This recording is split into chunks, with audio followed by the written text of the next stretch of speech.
What is it that almost half this country said that's what we should be about? What's going on in the psyche? Well, I will not often say this in defense of his voters. I don't know that they knew on November 7th, and a lot of people voted before November 7th, not as many of his voters. But what the Republican brand is right now is voter suppression and voter nullification. Full stop.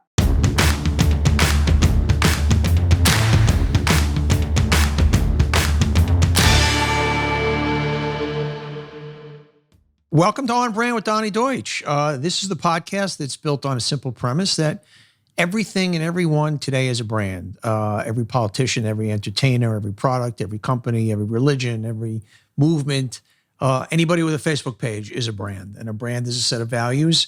And what we do here is a couple of things on the show. The first part of the show is we do what we call the brands of the week. The brands that are up and down, that are kind of shaping who we are and where we're going, kind of really setting the tone for the zeitgeist, which brands are up, which brands are down. We're going to go through that in a moment. And also we have a big brand interview with our kind of iconic brand of the week. And today it's Nicolle Wallace, one of the smartest people around, of course, host of Deadline White House and MSNBC, a sane political voice in a very insane world. But first, it's our brand of the week, brands of the week. And our first one is a film called Titan.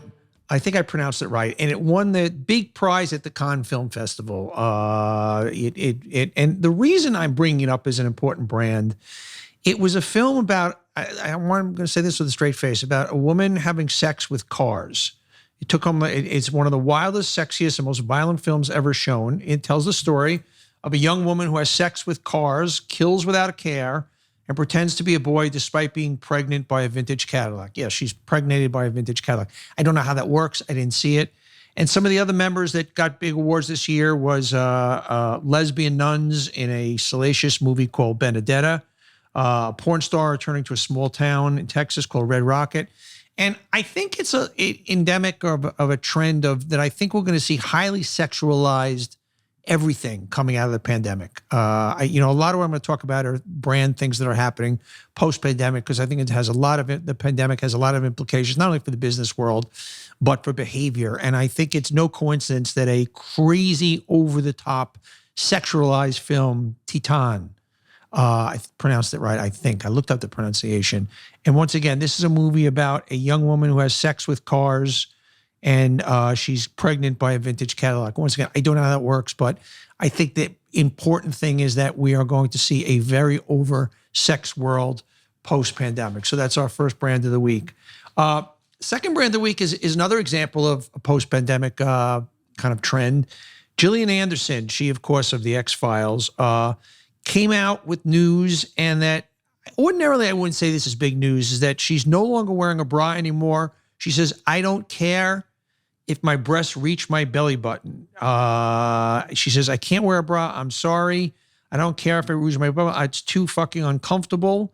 And the Cut's Danya Edens wrote about how while many people are resuming activities they enjoyed in pre-pandemic life, bras are not one of them. And I just think this is an example of, like, a lot of women went, 8 months, 10 months, 12 months without wearing a bra.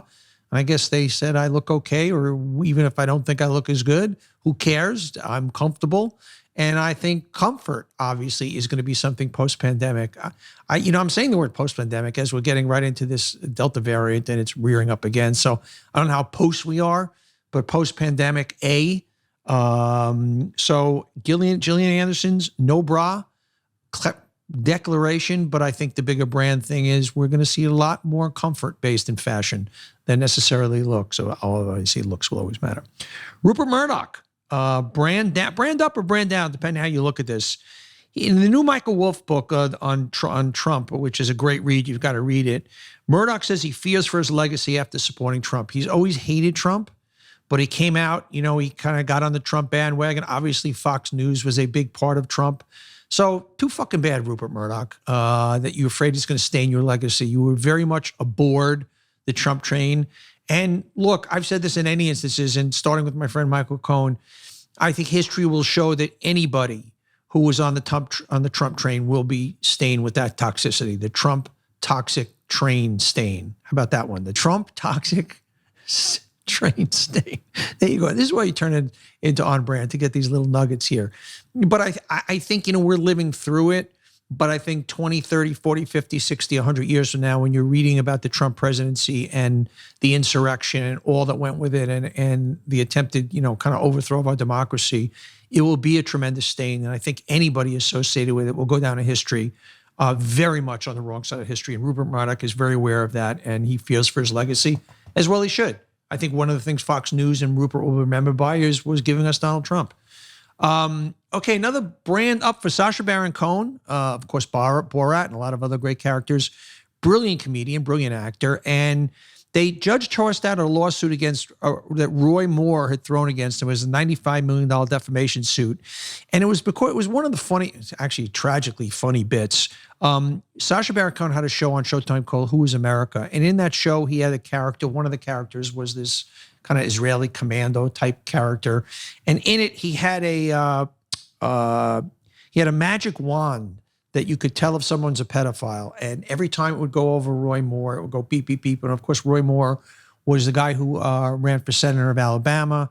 Was he a senator at one point? No, he ran for senator. And there had been all kinds of allegations about him as a pedophile, that when he was a district attorney, he initiated sexual encounter with a woman when she was 14, and then he used to hang out around high schools, and all kinds of allegations around Roy Moore. None of them have been proven, but it was a very funny bit that he did on the pedophile wand meter, and he has been exonerated. Sacha Baron Cohen. No, Roy Moore has not been exonerated. One of those wonderful Republicans, Roy Moore.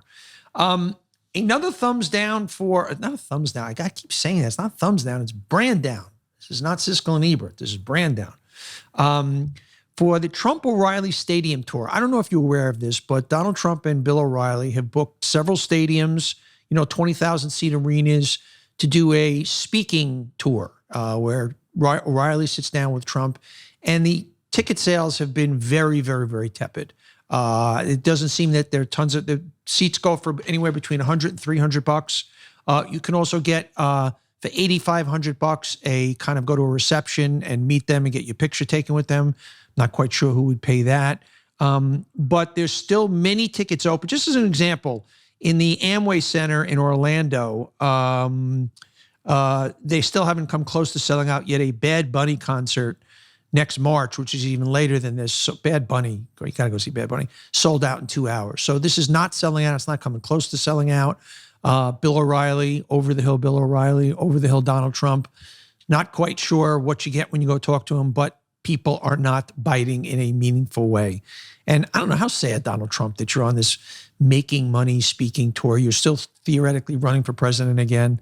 It's just every week Trump and this is in the scheme of things, not a big Trump disaster, but showing his one more example of the lack of mass appeal that there once was for Donald Trump. It's certainly not for Bill O'Reilly. Ron DeSantis, a big brand down. Of course, Ron DeSantis, the governor of the great state of Florida, which has not been doing so great.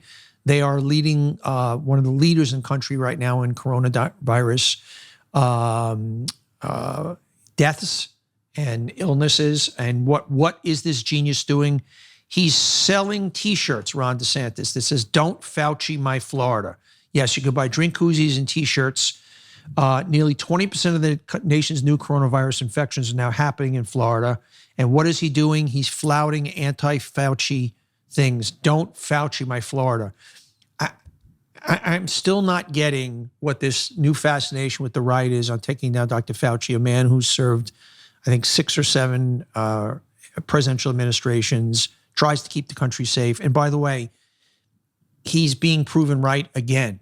The virus is kicking up again, and it's still, people are not getting it. And just once again, Ron DeSantis, who was voted after Trump, the most likely presidential candidate from the Republican Party, selling "Don't Fauci my Florida" T-shirts as they go sky high, the coronavirus rates in Florida. There you go. What else do you need to know? Speaking of other geniuses, Newsmax, which is somewhere to way right of Fox News, somewhere between Fox News and Attila the Hun. One of their genius hosts, Rob Schmidt, said during a segment, he goes, "I'm not a doctor," but he said, in a quote, that vaccination, quote, "in a weird way, is just generally kind of going against nature." I'm going to read this quote. "If there is some," this is from a host on Newsmax, If there's some disease out there, maybe there's just an ebb and flow to life where something's supposed to wipe out a certain amount of people. And that's just kind of the way evolution goes.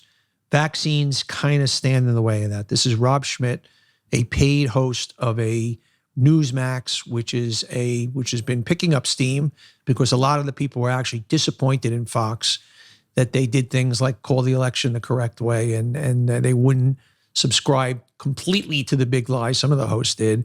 And so it's not right wing for enough people. So they go to Newsmax and they get stuff like this. Another brand down, they seem to be every week for me, Facebook. Biden came out and says, basically Facebook and others are killing people by carrying misinformation. Look, I ranted about this on Morning Joe the other day. 50% of the people in the country get their news from Facebook. So like 1 in 2 people, that's their main news source, as scary as it is.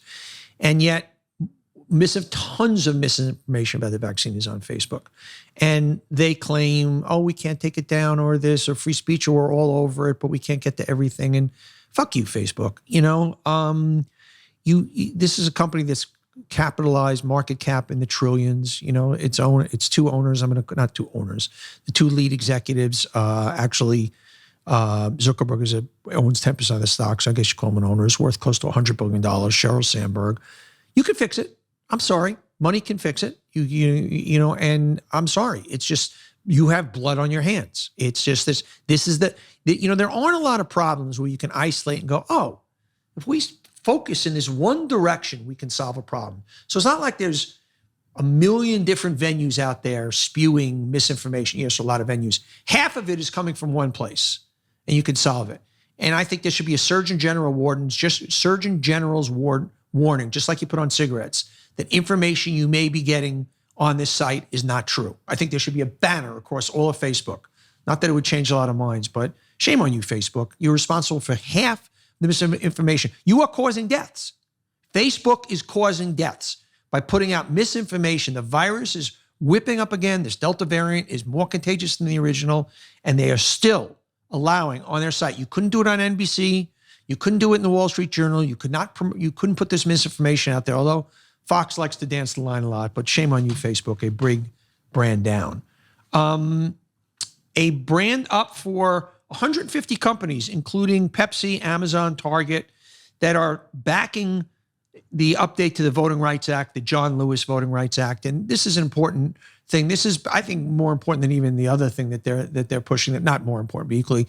And this basically rescinds a Supreme Court provision that overturned in 2013, something in 1965, that would require jurisdictions with a history of discrimination to get permission from the Department of Justice to make changes in their election using an updated formula to determine those jurisdictions. So in other words, this would keep, if a local jurisdiction wants to all of a sudden start playing footsie with elections and putting new restrictions in on voting rights, it's got to go to the Department of Justice. So it federalizes it and takes it out of the state's hands where the states can play a lot of Mickey Mouse stuff. So I salute these 150 companies behind the John Lewis Act. And I would, if I was trying to, push this act through, I'd call every Fortune 500 company. Where do you stand on it? And either have them say they stand for it or against it, or they won't stand up for it. I think companies now, and I've talked a lot about this on the show, that young people demand of their company social accountability, and this one's a no-brainer. So I salute those companies. 2 brand up for a Vegas restaurant, Wally's, and a New York City restaurant, Serendipity. Why? Serendipity 3. Well, Wally's in Vegas has got a $20,000 steak, the most expensive steak ever sold. It's weighing 60 ounces. It's enough to serve a bunch of A-list VIP guests, or individuals can order their own for $1,000 a pop. It's cooked over almond wood and baikontan, I think it's called, Japanese charcoal with truffle salt and black pepper. It's very limited supplies. And before we talk about the insanity of that and who would buy a $20,000 steak and why. And in New York City restaurant, Serendipity 3, they're the most record for the most expensive French fries, just in time to celebrate Natural French Fry Day. And it's $200, and the presentation comes in a Baccarat crystal bowl. The fries are made from chip and back potatoes, blanched in Dom Perignon champagne and LeBlanc French champagne, blah, blah. They're soaked 3 times from pure goose fat, cage-free geese raised in Southwest France. Long way around of saying, I talked about the earlier trend about post-pandemic in this over-sexualized world. Well, we're going to have a new level of decadence, a roaring 20s decadence. And you're seeing it. And obviously these are silly, extreme examples, a $20,000 steak, $200 French fries. But I think the rush to highest level of decadence wins in a lot of categories is going to be interesting. So the $20,000 steak, the $200 French fries, example of what I call the post-pandemic roaring 20s new age of decadence, along with the new age of sexuality. A brand up for mac and cheese ice cream. You heard it right. Mac and cheese is the ice cream you thought you'd never need, and now it's hard to get. They basically, in celebration of National Mac and Cheese Day by Kraft, their Kraft Macaroni and Cheese and the Van Leeuwen Ice Cream Companies do a joint venture, combining two of the most iconic comforts foods, macaroni and cheese. Now, before you say gross, okay, macaroni and cheese ice cream, a lot of things you would say gross until they're actually a real existence. If I would have said to you, 200 years ago, okay, we're going to take cream cheese and put it together with a smoked fish, you go, oh, but that's bagels and lox, cream cheese and lox, man. I mean, who doesn't love that? A little schmear. Yet if you ever said put those two things together, you'd go, yuck, they both taste great apart, but you never put them together. You put them together, they actually taste great. So who's to say macaroni and cheese and ice cream can't peacefully coexist in a palate-pleasing splendor? I say yes, and I can't wait to try it. So a brand up for mac and cheese ice cream, brought to you by, I guess, Kraft and what's the name of the ice cream company? Van Leeuwen Ice Cream.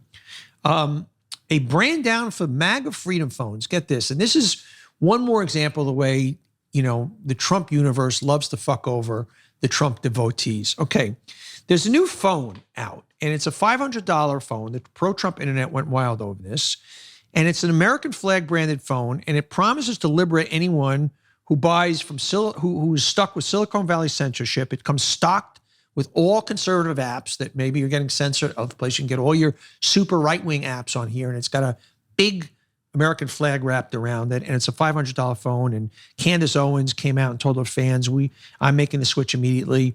Well, it turns out the Freedom Phones buyers could be getting less than they expect. It's basically, all it is, it's a Chinese phone called the Umadigi A9 Pro, and it's available on Chinese retail giant AliExpress for $120.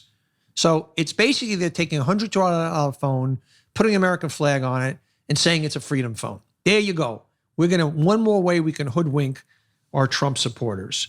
I brand up for Corona beer, of course, and here's somebody who's in tune with their brand, understands their brand is about the beach and about the water. You see their advertising. So what are they doing? They're rewarding fishermen for catching plastic from the ocean. It's basically a plastic fishing tournament. They got 80 fishermen together, and whoever got the biggest catch was going to get a prize money. And somebody pulled in 815 pounds of plastic, earned 14,800 pesos. This was done in Mexico's. And this is a great example of a company taking their brand essence, which is the water, which is beach, and doing a socially conscious thing. And I salute them for that. A great brand idea, something called Swimply. Swimply is Airbnb for pools. Yes, people are renting out their pools for 10 and 25 guests at a time for 30 to 45 bucks an hour. So if you have a pool, make money on it. Just like if you have a home, make money on it. Let strangers come in and I guess if you let strangers come in and sleep in your bed, there's nothing wrong with strangers coming in and splash around your pool. They're also have something, they're building a something called Joy Space, which offers per hour use for private basketball courts, tennis courts, hot tubs, so a home gym. So if you want someone to come and use your home gym, use your hot tub. I mean, it looks a little yucky to me, but kind of an interesting idea. So that's Swimply, a brand up for Swimply. And a big brand up for my main man, Tom Brady. Now, Tom Brady is just probably, it's easy. It's hard to argue the greatest team athlete of all time. Maybe you put Jordan up there. I give Brady the nod because of his longevity. He's playing at 43. But it looks like he came out and he played the entire of last season with a torn medial collateral ligament. And the more you learn about Brady as a person, he's one of these guys that has given up his own salary to get certain teammates. His teammates love him. So it's very rare that you get the level of superstar of Brady, who seems to be such a good guy. And I kind of know that firsthand. I know a lot of the people that very dear friends of mine represent him, his agent, his publicist, and he just is one of the best guys around. So beyond being one of the greatest athletes of all time. And my final brand up is for the late James Gandolfini. I always find a way to get the Sopranos in here. It seems as if Tony Soprano almost joined The Office. When Steve Carell left, they were going to replace him with Tony Soprano. He was going to take the part, but HBO paid him $3 million for other development deals to keep him in the house. And I'm glad, because had all of a sudden Gandolfini showed up on The Office, I don't know, it would have hurt the legacy of Sopranos. And don't fuck with the Sopranos. And those are my brands of the week. All right, guys, we're going to take a break. We're going to hear from some of our great sponsors. We'll be right back. Let's talk about Netsuite. If you're a business owner, you might be making running your business harder on yourself than necessary. Don't let QuickBooks and spreadsheets slow you down anymore. It's time to upgrade to Netsuite. Look, it's really simple. Stop paying for multiple systems that don't give you the information you need when you need it. Ditch the spreadsheets and all the old software you've outgrown. Now is the time to upgrade to NetSuite by Oracle. It's the world's #1 cloud business system. This is the state-of-the-art one. This is the one you need. If you're on QuickBooks, get off it. You need to upgrade to NetSuite. NetSuite gives you visibility and control over your financials, HR, inventory, e-commerce, more. Everything you need all in one place. So every one of your business tools is all there in front of you with NetSuite. Whether you're doing $1 million or hundreds of millions of revenue, save time and money with NetSuite. Join over the 24,000 companies that use NetSuite right now. Let NetSuite show you how they'll benefit your business with a free product tour at netsuite.com/Donny. Schedule your free product tour right now at netsuite.com/Donny. netsuite.com/Donny. I'm telling you guys, I ran a business. This is the way to go. That's netsuite.com/Donny. Okay, I want to talk to you about Indeed, and I've run a business, and I can tell you that Indeed is the way to go. Doesn't matter what kind of business you're in, you're going to succeed and fail on the strength of the team you build, how you find these people, and that's why you need Indeed. It's very, very, very simple. When hiring gets hard, you need Indeed. It's a job site that makes hiring simple. You just attract, interview, and hire. In fact, with Indeed, you can do all your hiring in one place. You even do your interviewing there. Don't just hope for the perfect candidate. This will make it happen. It provides a list of quality candidates whose resumes are on Indeed the moment you post a sponsored job. Match helps you make the short list of great candidates fast. The moment you sponsor a job, you get a list of quality candidates whose resumes on Indeed match your job description. You can invite them to apply right then. Helps you hire great people fast. According to Talent Nest, Indeed delivers 4 times more hires than all other job sites combined. Join more than 3 million businesses worldwide that use Indeed to hire great talent fast. I'm telling you, people are everything in a business. Indeed is the hiring tool you need. And here's the deal right now. Get started right now with a $75 sponsored job credit to upgrade your job post at Indeed.com/onbrand. Get a $75 credit at Indeed.com/onbrand. Indeed.com/onbrand. Offer valid through September 30th. Terms and conditions apply. Your people are everything in your business. The hiring company you want online is Indeed. Take it from me. Now let's get to our interview with Nicolle Wallace. Nicolle Wallace is such an important voice. She's one of the best people around. She is somebody who's a former Republican, has kind of left the party now as they've drifted into darkness. And she is the host for 2 hours every day, Deadline White House, MSNBC. You're going to really enjoy the interview. Here is my friend Nicolle Wallace. I am thrilled at today's guest. She is a dear friend, one of my favorite people in the world. She's become a really important voice in this country, a voice of sanity and reason and otherwise insane time. She is the former comms director of the Bush White House, former senior advisor to the McCain campaign, former View co-host, and now, most importantly, the host of 2 hours, 2 hours daily, Deadline White House, a 10-poll show on MSNBC. And the question I get asked all the time before I introduce her is Nicolle as nice as she seems on the air? And I say yes, and then some. So thank you. I know how busy you are. Thanks for taking out time, kid. My biggest problem is I am the only person who got through the pandemic without learning how to Zoom or use a computer. Right. So I'm on the MacBook that my son used for remote school, and your team and mine know what a struggle it was to get me online. So I'm glad this worked. If you put me in front of this stuff, without the folks that help me out, I'd be lost nowhere. But Thank you for taking the time. And I want to do a little Nicole Wallace story today. We know your politics, and obviously we're going to talk politics, but a lot of the world doesn't know kind of your backstory and how you got here and what's going on. My first question I want to ask, and I ask all my guests, it's a tough one. What is the Nicole Wallace brand? Oh, I love you, but I don't believe that people are brands. And that may be our greatest ideological clash. Okay. Well, a brand, I define a brand as a set of values. And the whole by the way, you just destroyed the premise of the show, because the intro to the show is every person, every celebrity, every athlete, every institution, every religion, every movement, every political party is a brand. So you just completely wiped out the thesis of the show. But if we kind of set it up that, well, a brand is a value system. Coming from the world I come from, a brand is a value system. So I can assign a value system to Madonna. I can assign a value system to the Republican Party. I could, so if you're going to go with me on it, even if you're going to suspend your kind of view for a second and say, no, if you say to me a brand is a set of values, is a value system, what you stand for, what's the Nicole Wallace brand? Well, you tell me. That's your expertise. Okay, good. I will tell you.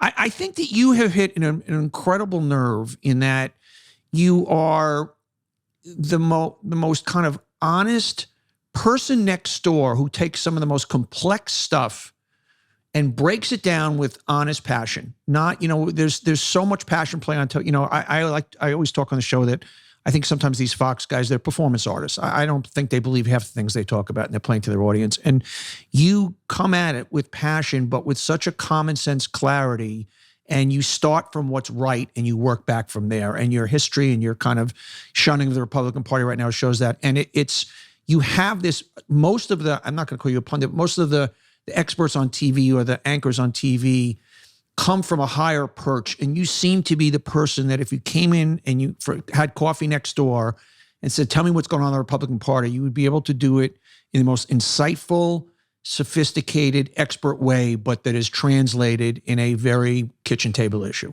Well, that's very, very nice. It might be the nicest thing anyone's ever said about me professionally. Look, I don't think of myself as a brand, but in terms of a code. I have a 9-year-old, so we talk a lot about living by a code. It means not swearing, right. Code. I mean, I think that, and I said this to somebody at my company, I think the story that we get to cover is more consequential now than it was during the Trump years. I think covering Trump was like covering this 3-ring circus, except he was in all 3 rings. Yeah. I think now, he's gone, and you see that underneath his, showmanship, if you will, it's the most generous word I can use to describe what he put on, is this cauldron. The country has become sort of this cauldron of people who believe the lies, and are radicalized in terms of a belief system. They either believe the racist stuff. They believe the lies about the legitimacy of Joe Biden's election. And then the third cauldron is people who believe the lies. They've been radicalized as a belief system, and they're incited to violence. And so in terms of covering those 3 buckets of what this country is at this hour, I don't know that we've ever had a more important role of curating the best stories. And these days, they're not even always stories. Sometimes they're court filings. Yeah. I mean, it is harder to cover this moment, but in some ways it feels just as important. All right, we're going to take a break to hear from our sponsors. We'll be right back with more of our brand. I talked about Audible. If you like to hear things audibly, you want your books audibly, podcasts, everything, this is the place. It's the leading provider of spoken word entertainment all in one place. At Audible, you find the largest selection of audiobooks ranging from the bestsellers and new releases to celebrity memoirs, languages, business, motivation, and more. Original entertainment from top celebrity entertainers and thousands of popular and binge-worthy podcasts. I mean, this is the place you want. Audible, okay? It's AUDIBLE. This is where you get everything Audible, every book, every podcast, all in one place. As an Audible member, you will get 1 credit every month, good for any title in their entire premium selection. That means the latest bestseller, the buzziest new release, all's right there. You keep forever in your Audible library. You also get full access to the Popular Plus catalog. It's filled with thousands of audiobooks, original entertainment, everything. You keep your credits for up to a year and use them to binge on a whole series if you like. If you're not loving your selection, you can simply swap it for another. with everything you love and listen to in one free app. Audible is your playlist for life. New members can always try Audible for 30 days on them. You can listen while working at home, cooking, exercising, on a walk. This is the place you want to go. I'm telling you, I've got Audible. I listened to Michelle Obama's book on it. It's fantastic. Go to audible.com/Donny to text Donny to 500-500 to get started with your free trial today. So it's audible.com/Donny or text Donny to 500-500 to get started with your free trial today. That's audible.com/Donny or text Donny to 500-500 to start your free trial. Okay, I want to talk to you about Policy Genius. If you need life insurance, if somebody depends on you, whether it's a kid, whether it's an aging parent, you need the right life insurance. And to properly provide for your families, most people need 10 times the life insurance coverage they get through their employer. Policy Genius makes it easy to compare quotes from over a dozen top insurers all in one place. Why do you need to do that? You can save almost 50% on life insurance by comparing quotes in Policy Genius. You could save $1,300 or more per year on life insurance by using Policy Genius to compare policies. It's really simple. Yes, you get some insurance at work, but you're going to need a lot more. You want to go on one place where you can look at all the insurance quotes. You'll save half your money in insurance this way. You could save over $1,000 a year. It's Policy Genius. The licensed experts at Policy Genius work for you, not the insurance companies. The kind of service has earned Policy Genius thousands of 5-star reviews across Trustpilot and Google. The exclusive policy was recently rated #1 by Forbes, higher than options from Ladder, Ethos, and Bestow. Getting started is easy. First, head to policygenius.com/Donny. In minutes, you work out how much life insurance coverage you need and compare personalized quotes to your best price. When you're ready to apply, the Policy Genius team will handle the paperwork. Policy Genius does not earn extra fees. Policy Genius never sells your information to other companies. Head to policygenius.com/Donny to get started right now. Policy Genius. When it comes to insurance, it's nice to get it right. Guys, trust me, if you're thinking about insurance, this is the place to go, Policy Genius. More important than ever, something that is basically your show is such a big part of, and anybody on TV now talking about. And if in the most simplistic terms, you were going to explain what the phenomenon you just talked about, and Trump is a symptom of it. Trump is the shining mirror to what is it. Explain how after 4 years, I got the first time around, Hillary was a terrible candidate.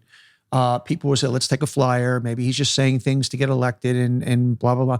But after 4 years of seeing what we saw, and you and I don't have to document it here, everybody was on, 75 million Americans put their thumbs up and said, yes, thank you. I'll have another order, please. So as best as you can explain that to me and our audience, please do.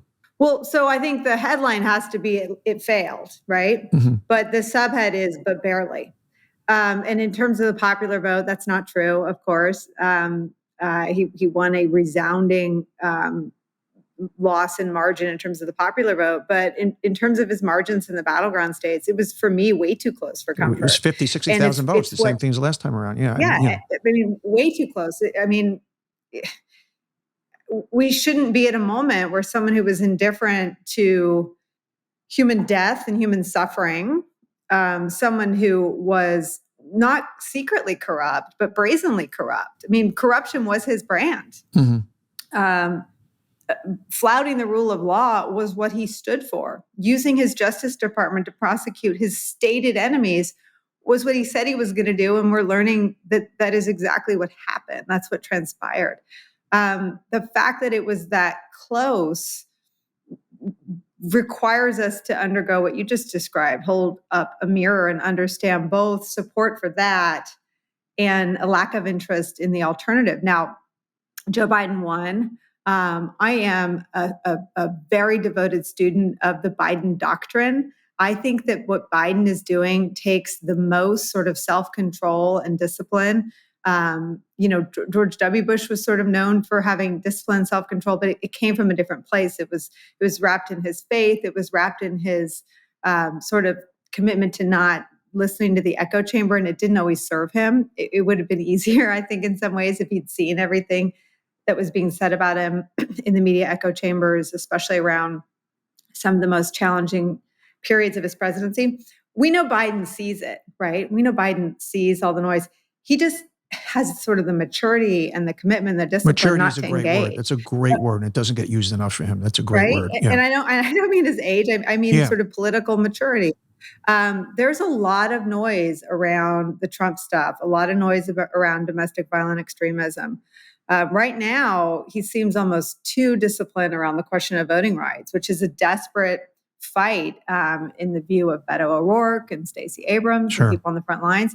And he's just sort of got an eye on the prize. His bet, the Biden doctrine, is that putting needles in arms, reviving the economy, building bridges and roads will be a better thing for Democrats to run on than engaging where the heat is. Yeah. And I don't know the answer. I don't know if he's right. I hope he's right. I think he's right. I think he's right. I think now Republican control means a disregard for the will of the people. I think it means a disregard for the transfer of power. I think the Republican brand now is anti-democratic voter suppression and voter nullification. So then, that is their brand. So saying that again, I'm going to go back. So that's the brand, and that's Trump. Explain why. I have a theory. What is it that most of this? What is it that almost half this country said that's what we should be about? What's going on in the psyche? Well, I will not often say this in defense of his voters. I don't know that they knew on November 7th, and a lot of people voted before November 7th. Not as many of his voters, but what the Republican brand is right now is voter suppression and voter nullification. Mm-hmm. Full stop. Yeah.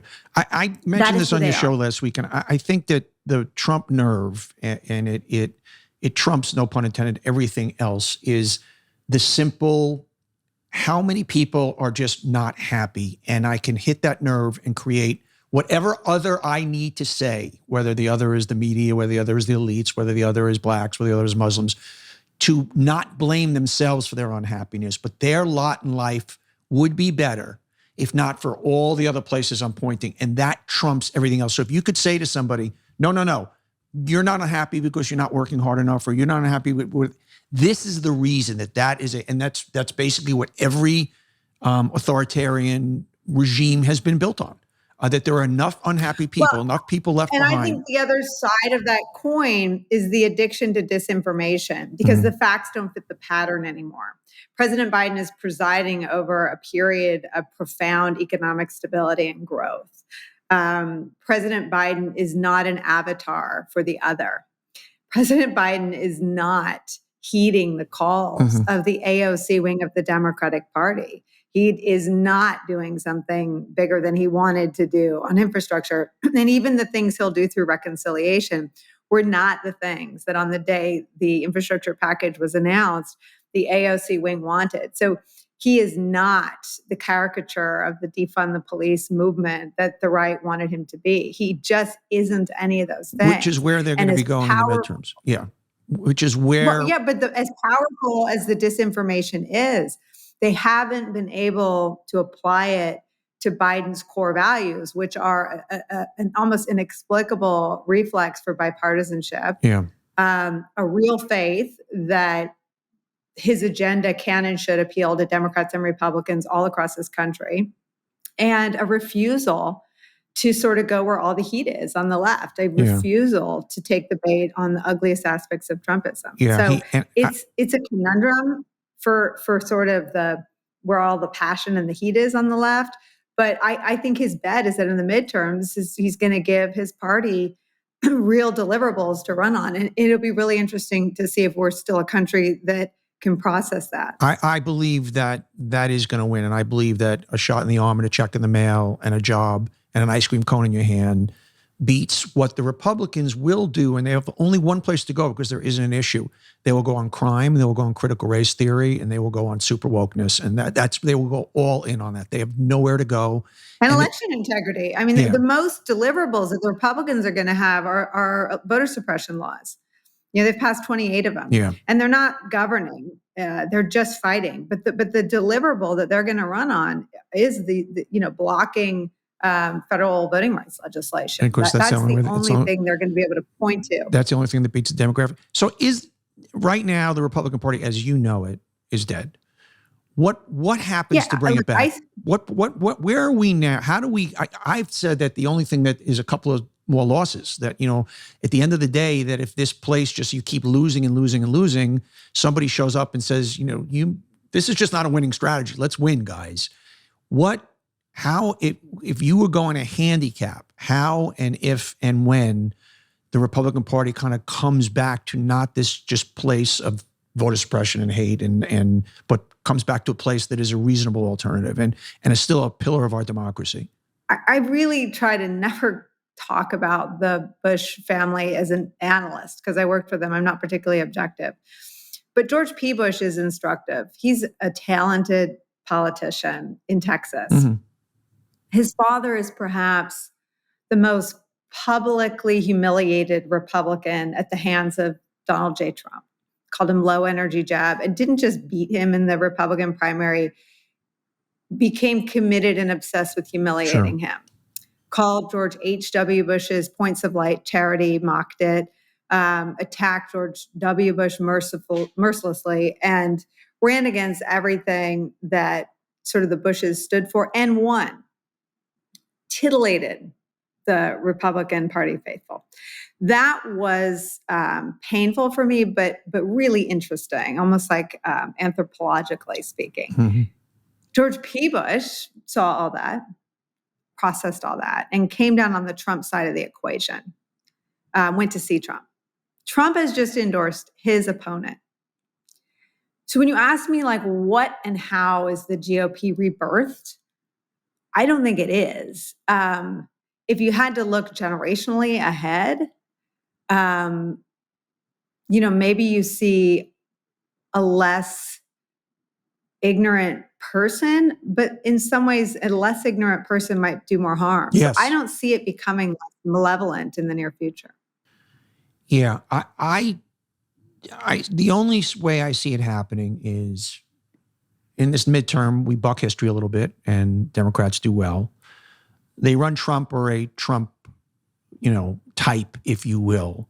Some of the Trump types scare me. Ron DeSantis scares me. And they lose again. And then that leaves room for someone to come in a little bit. What's the hillbilly elegy guy's name?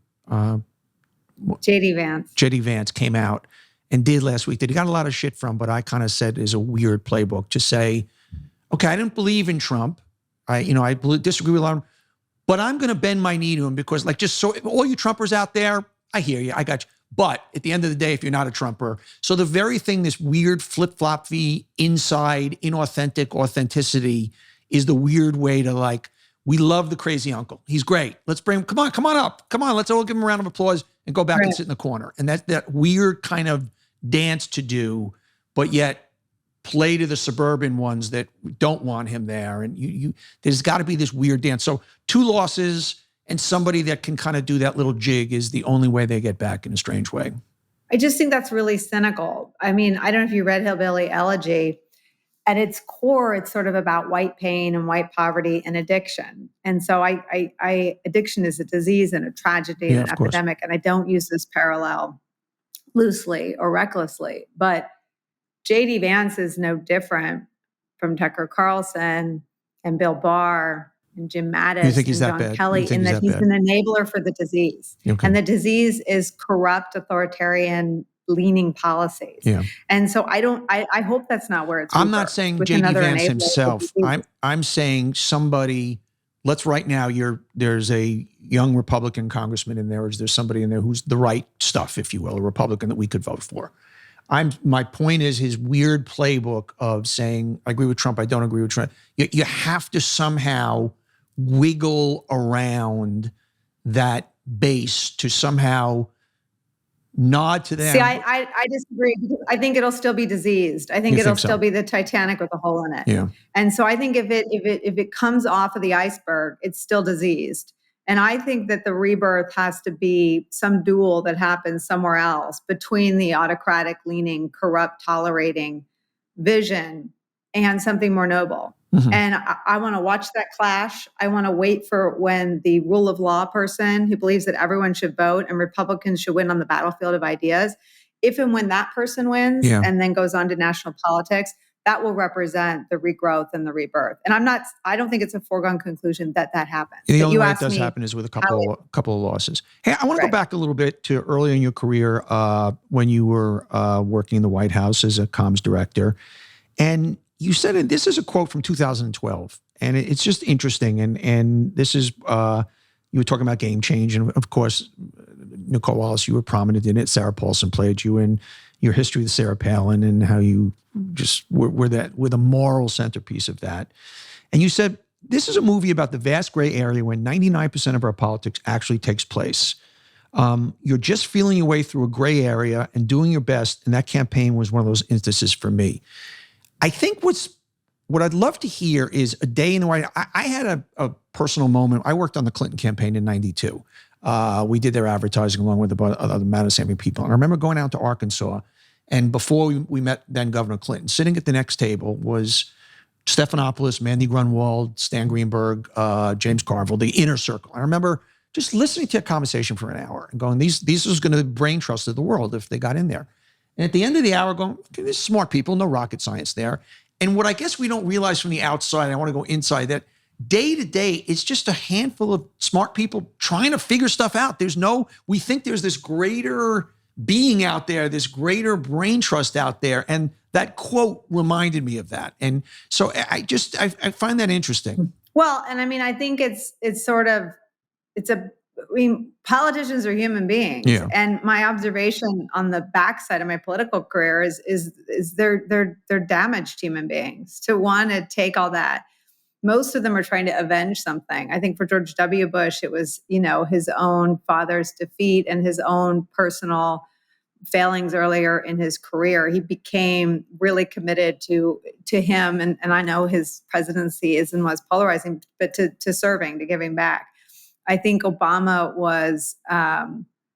had something to prove as well. I think McCain was avenging the losses in 2000. I think Biden was avenging multiple losses. I think politicians are the most human and the most damaged in some ways in terms of feeling rejected at earlier endeavors.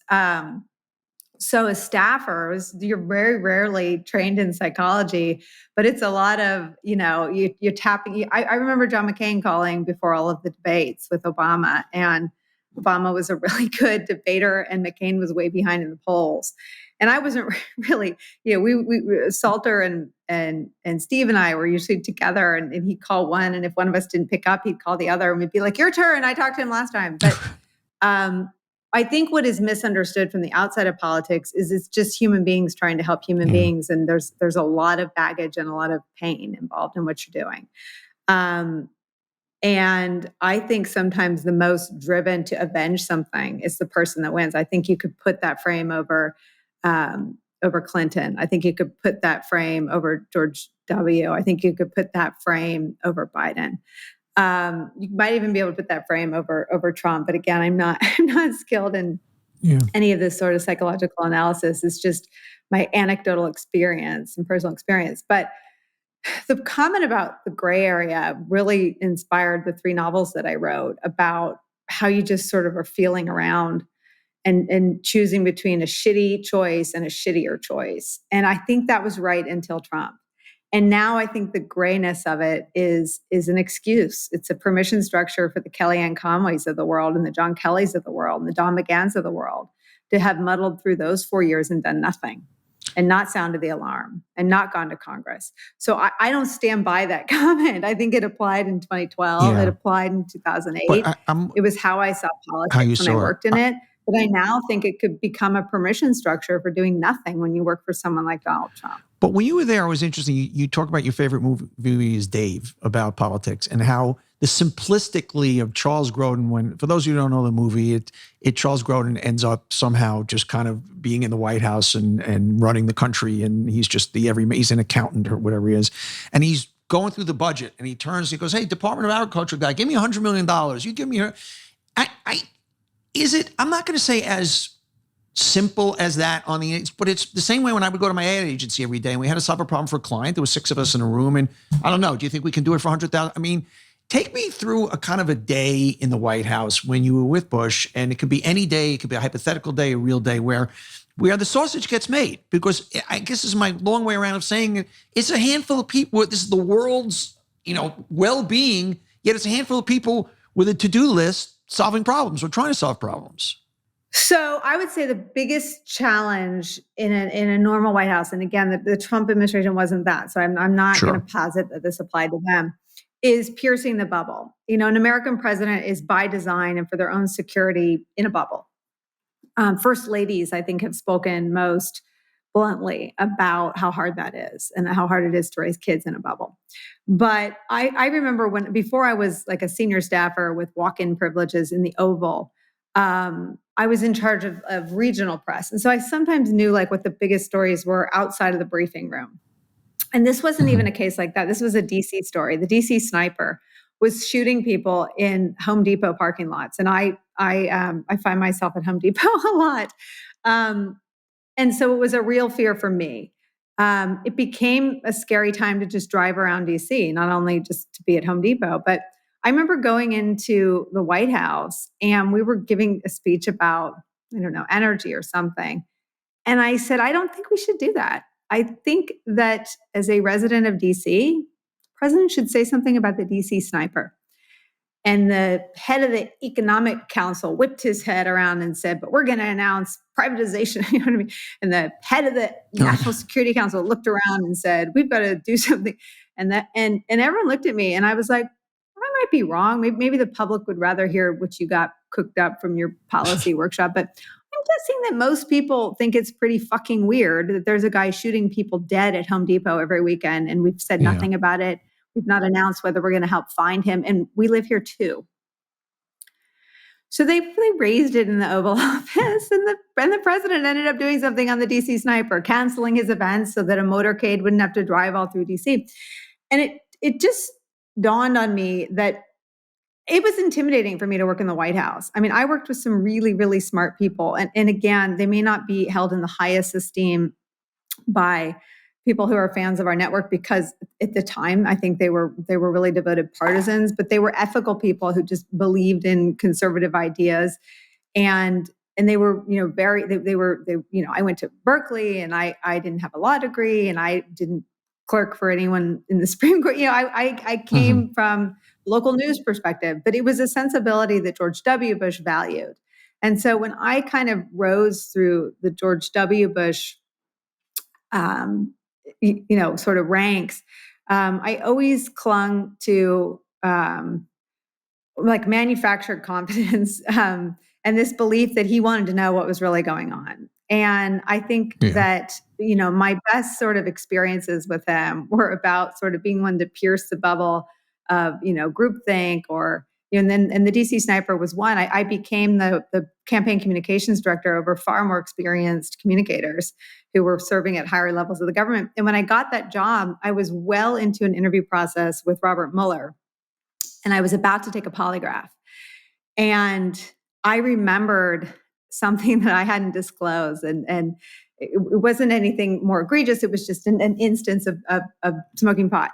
And so I had to call Mueller and tell him this. And I told Bush because I thought it could jeopardize my wedding.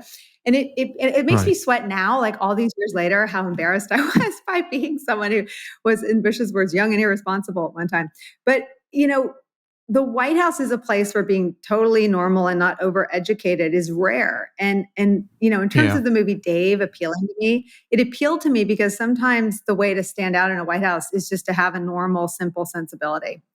And so, the DC sniper was a time when I tried to pierce it, but I tried to do that every single day. And I remember after press conferences, he'd walk in and be like, how'd I do? And the people would be like, perfect answer on the, so-and-so policy. And I was like, I thought you were rude.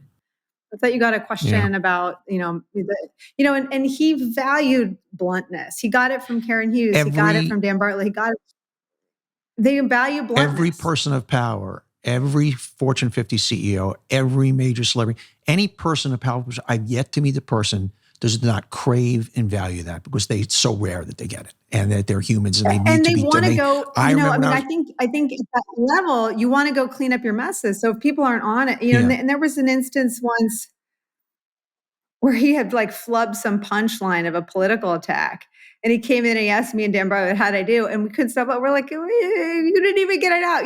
And he cracked up. Bush was very self-deprecating and and again, really valued the people that gave it to him straight, who I learned from. It was Karen Hughes, it was Dan Bartlett, it was Karl Rove. Most of the time, it was in the communications job. I mean, and then Harriet Miers was another instance where, as soon as he appointed him, support for that choice collapsed almost instantly.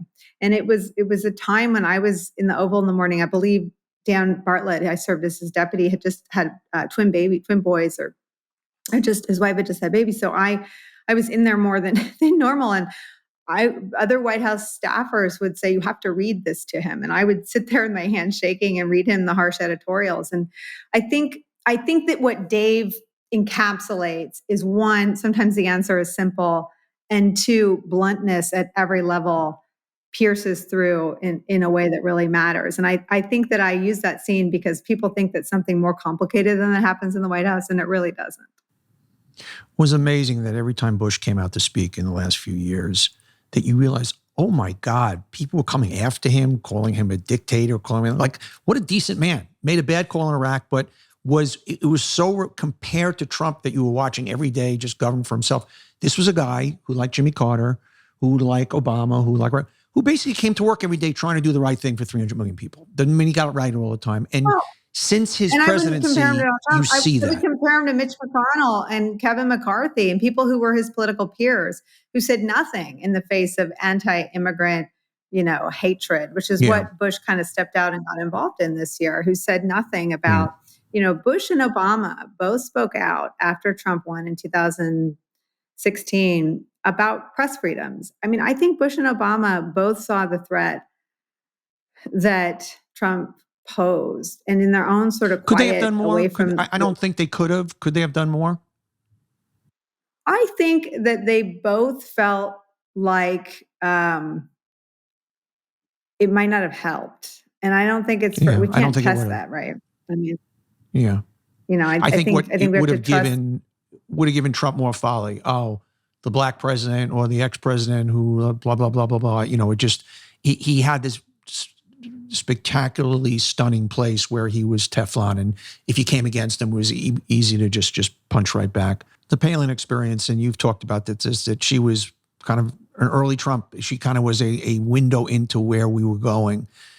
What was and this has been documented in the movie, and you've talked about it, but was there one, and we've seen moments in the movie, was there one aha moment where you realized we are in trouble here? We are not in Kansas and Toto, and this is a problem. I mean, do you remember your tummy meter going off, going, holy shit, what did we do?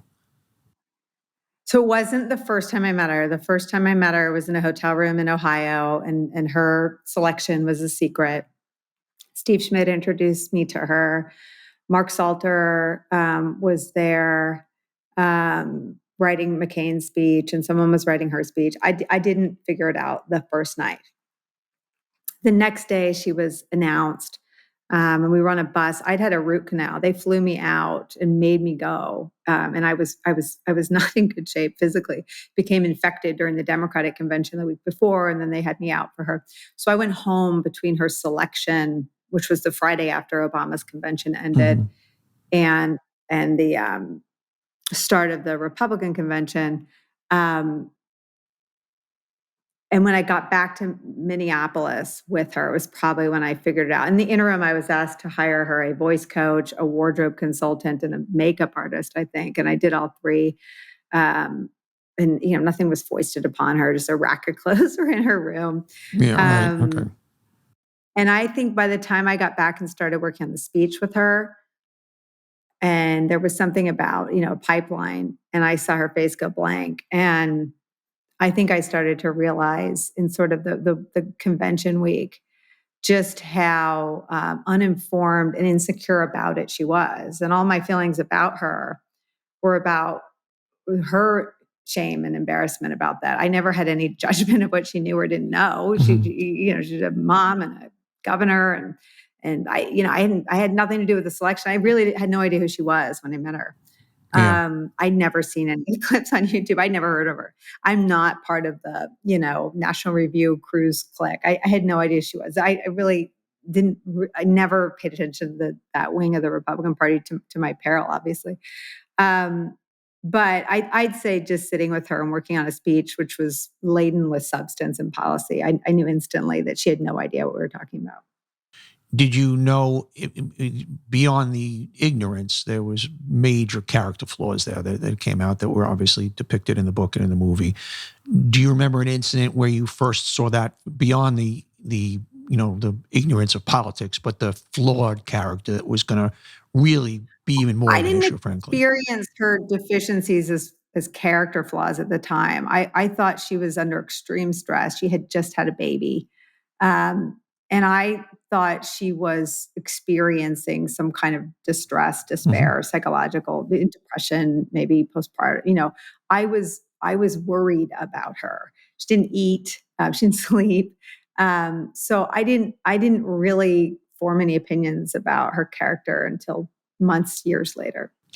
It's been so fascinating for me getting to know you, getting to know Steve Schmidt after I was introduced to you guys through that movie and through that story. And it's just, and you've talked about how crazily accurate it is. And it's history is kind of crazy, isn't it? History's crazy. And I think in politics, it's a dog year. It happens so fast, right?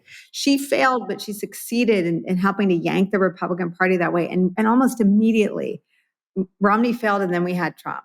I mean, I think it's like, it's more than history being this incredible lesson. It's just the acceleration of changes in our politics is amazing. And I think we sort of ignore these trends at our own peril because it all happens in public view. Yeah, there were two things that she unearthed, not only in terms of where the party was, or at least a big part of the party, but this way of talking to people authentically as a human being, which was Trump, was probably his greatest skill. I want to go to Deadline.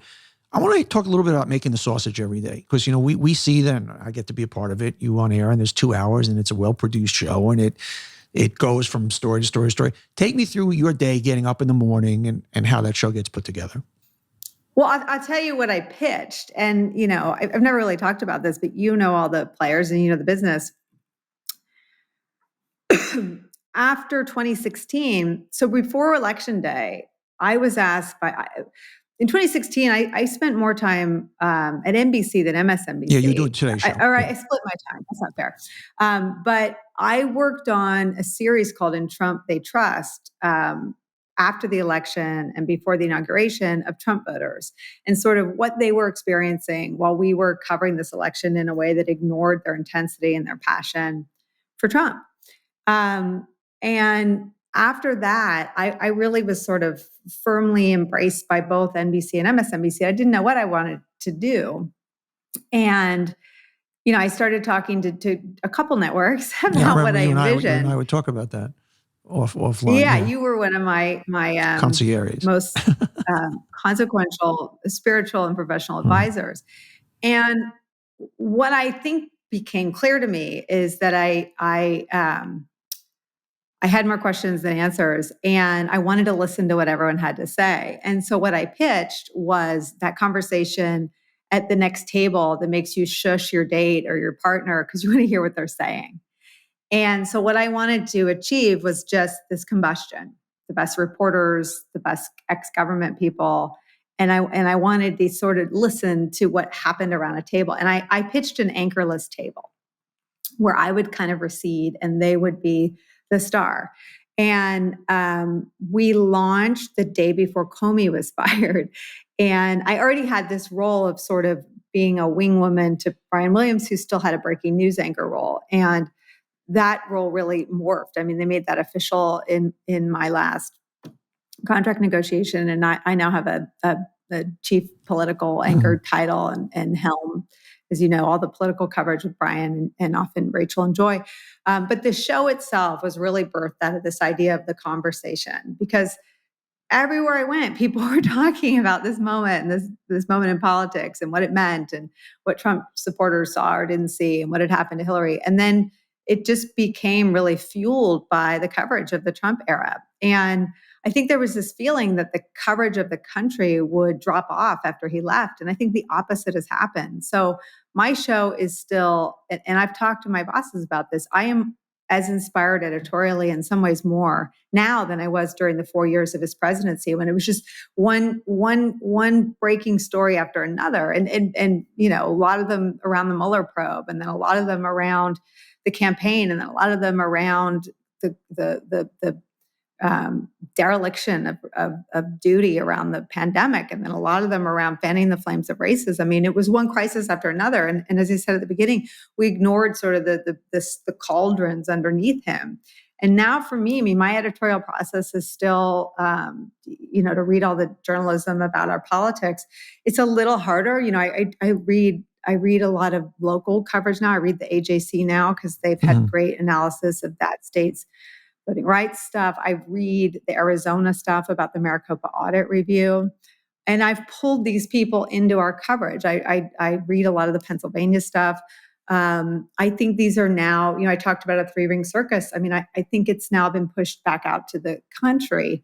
So I think my process of news gathering is different, but the aim is the same. It was particularly hard to do this anchorless table during a pandemic. I've never talked so much on my show.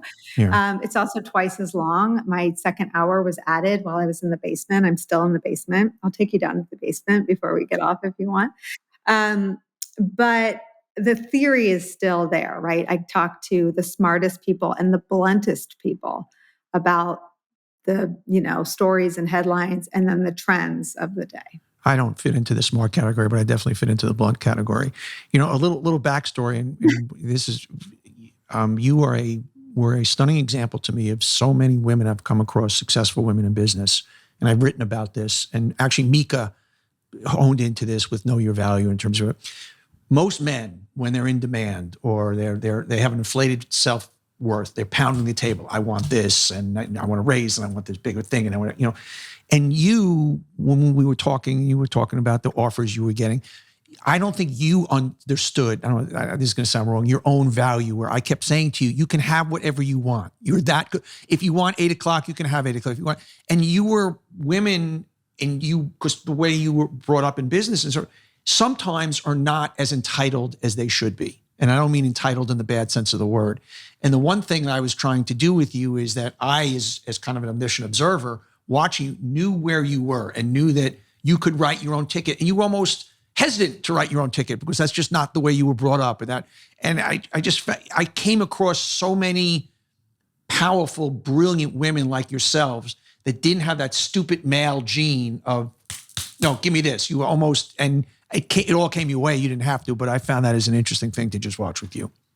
Well, I would just say, I'm still that person, but what I've learned to do is to advocate ferociously for other women.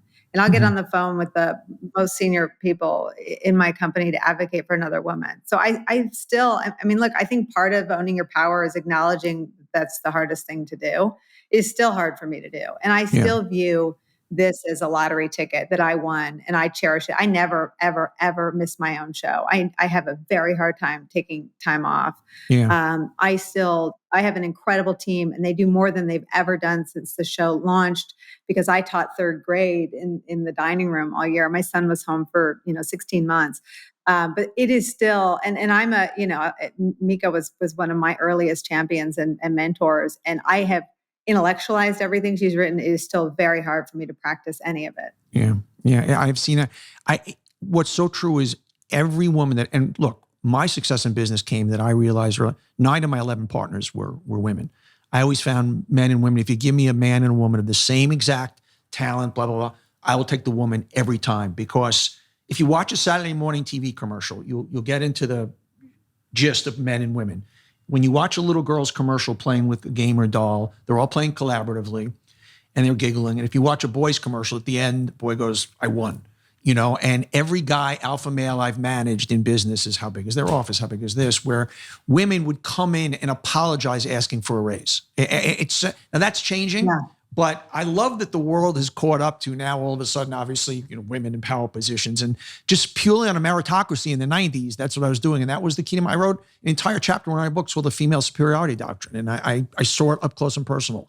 And that was one of my keys to success. If I ask you a question, because you have a responsibility, my responsibility every day is to blank with your show. listen and ask the questions that I think my viewers want to have asked, even if they're uncomfortable for me. It being in the context of our conversation about women, ask the bluntest questions that I know they will want asked. I'm going to let you go but before I do, I'm just going to go ask a few. What I do is I do a little lightning round on brands. And if I just ask you to give one thought or one essence or one word about the brand. I'm not going to do Nicolle Wallace anymore. Okay. I learned my lesson there. There's no, Nicolle Wallace is not a brand. She's an idea. She's a harried working mom, yes. Still in the basement. All right. Democratic Party. They've got to fight like Republicans. That's where the Lincoln Project was so great. They had that voice, they had that thing, they had that saber, that razor at the end of the thing. Every time I saw Steve Schmidt and his guys putting that stuff out there and Rick Wilson, I would literally yell and applaud at the television because they got it. But you're right, I got that.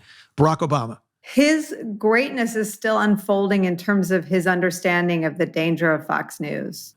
He was obsessed with it when he was president. It did great harm to his family, their sense of security.